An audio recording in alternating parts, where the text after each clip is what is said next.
Hi, second graders. Today we're going to learn about another famous American, Martin Luther King Jr. I know we have talked about him a little bit already this school year when we celebrated Martin Luther King Day, but we're going to learn a little bit more about him as a person today.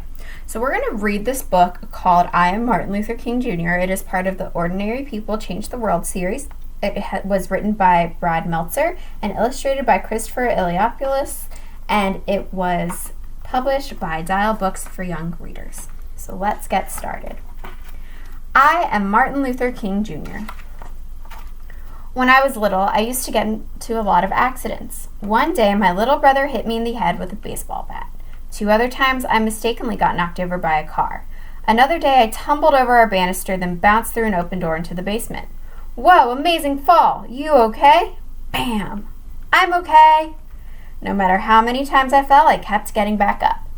Even before I could read, I knew I liked books. My dad always talked about how I kept a lot of books around me. I used to tell my parents, when I grow up, I'm going to get me some big words. There is a power in words. Big words were in my future. When I was 6 years old, one of my best friends was a boy whose father owned a store across the street. Tag, you're it. No, you're it. No, you're it. No, you're it. My friend was white, I was black. It didn't matter to us. We would play games and have fun together. But when we started going to school, everything changed. He went to a school where all the kids were white.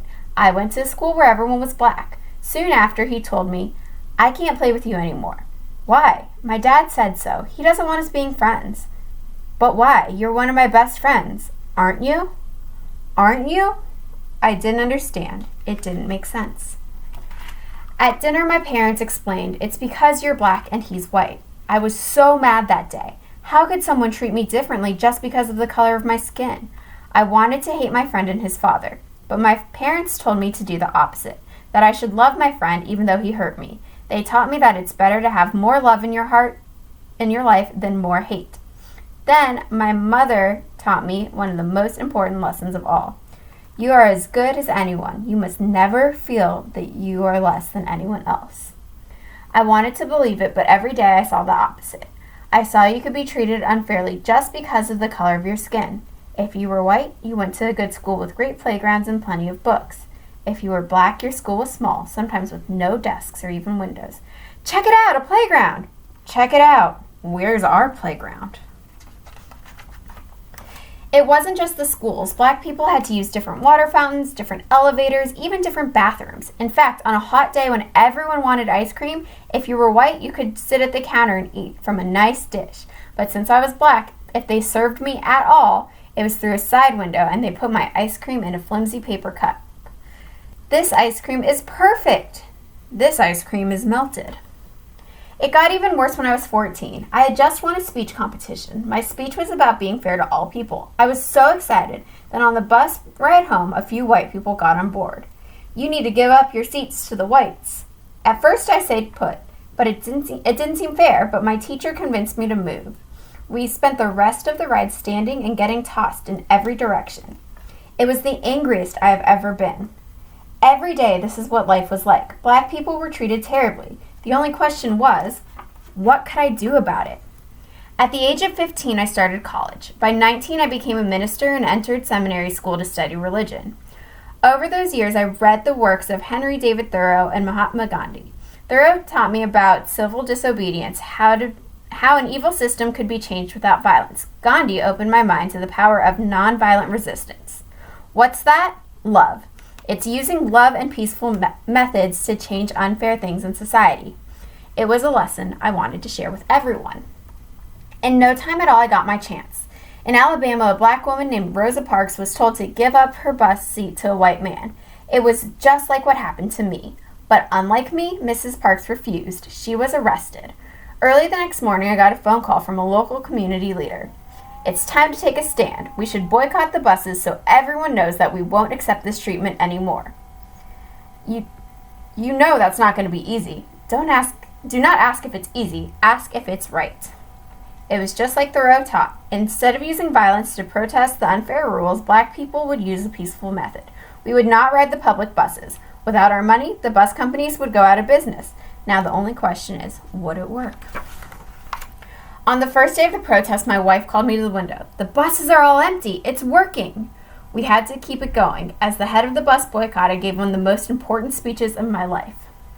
The room was packed. Camera crews were filming. I had only 20 minutes to prepare. I didn't use notes, but speaking from my heart, I found out how big words can be. We are determined here in Montgomery to work and fight until justice runs down like water and righteousness like a mighty stream.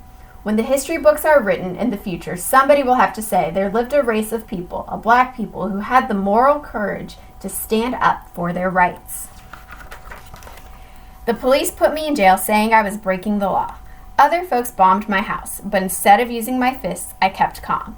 Don't you want to fight back?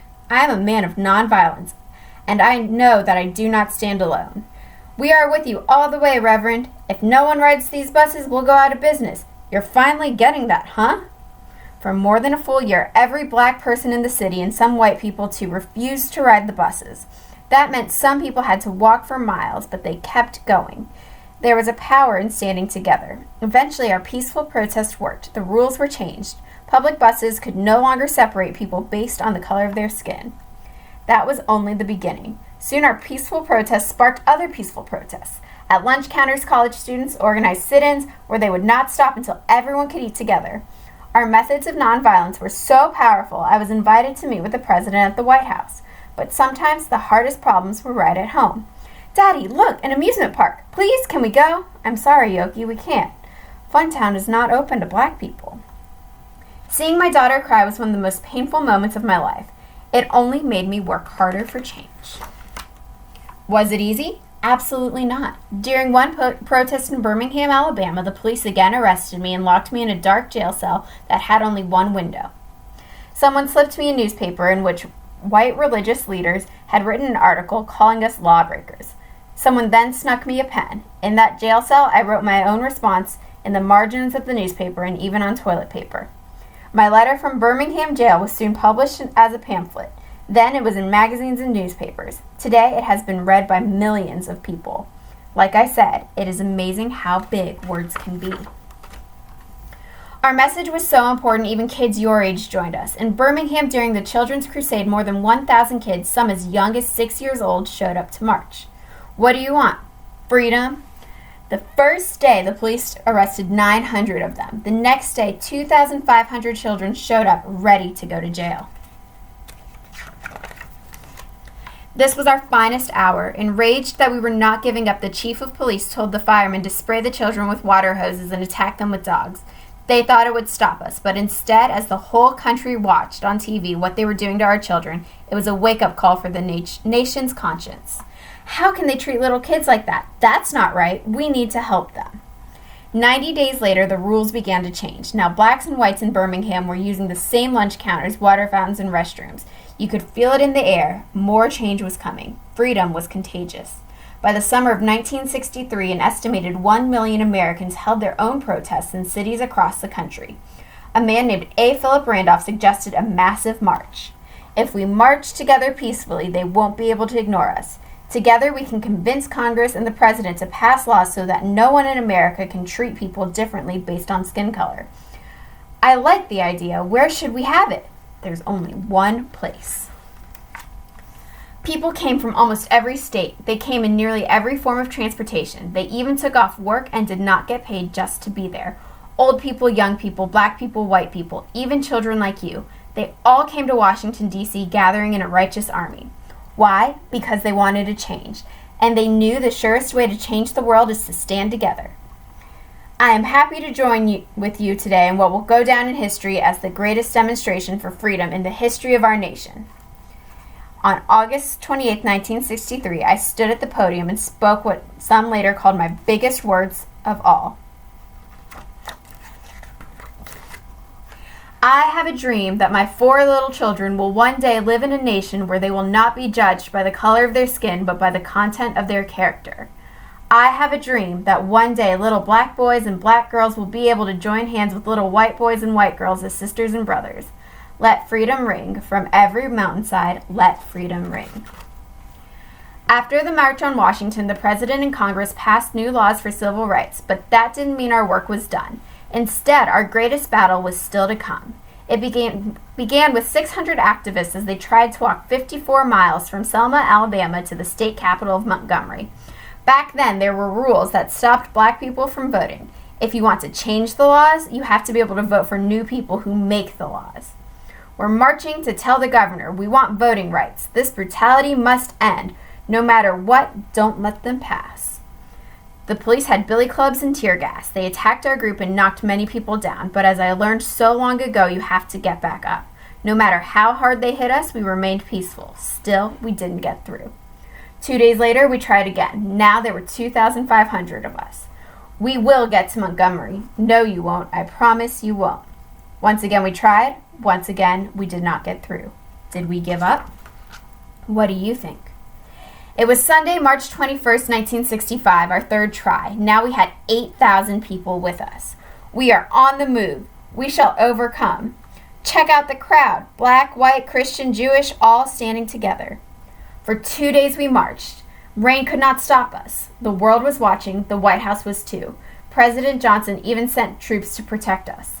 Exhaustion could not stop us. As we reached Montgomery, Alabama, tears were shed, but this time they were tears of joy. In my life, people tried to tell me I wasn't good as they were just because of the color of my skin. When someone hurts you like that, it can be tempting to hurt them back. You must refuse. When someone shows you hate, show them love. When someone shows you violence, show them kindness. To reach our goals, we must walk the path of peace. We must lock arms with our brothers and sisters. We must march together. When we do, our voices will be heard and freedom will ring. Remember Funtown Amusement Park? Its doors eventually opened to black people, and Dr. King got to take his daughter. Did you know that he was the youngest person to win the Nobel Peace Prize at that time? Just 35 years old. He donated the prize money to the civil rights movement. He said that the prize was the work of many other unsung heroes. He fought against poverty too. There's even a national holiday for him, the third Monday of every January. Only Washington and Lincoln get a day like that, and they share theirs.